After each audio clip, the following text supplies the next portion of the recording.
Hey, what is up everyone? Welcome back to our YouTube channel. So for today's video, I'm going to teach you how you can easily create resume on Canva.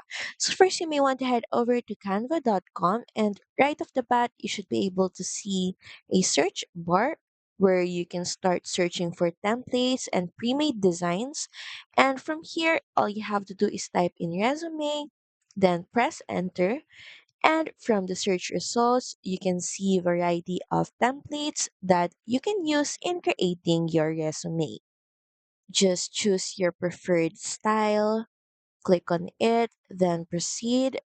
So we're just going to pick this one, then click on customize this template.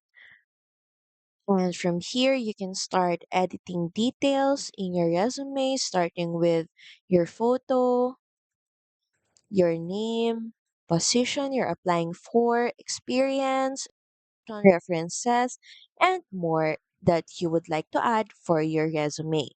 And once everything is done, all you have to do is save it, click on File, change the file name if you want, then you can download your resume by clicking on the download button, choose the file type, then proceed by clicking on download. So that's pretty much it. Thank you very much for watching this video. I hope that you find this video helpful. And if you do, please don't forget to like, share, and subscribe to the channel. And I will see you again on the next one. Bye!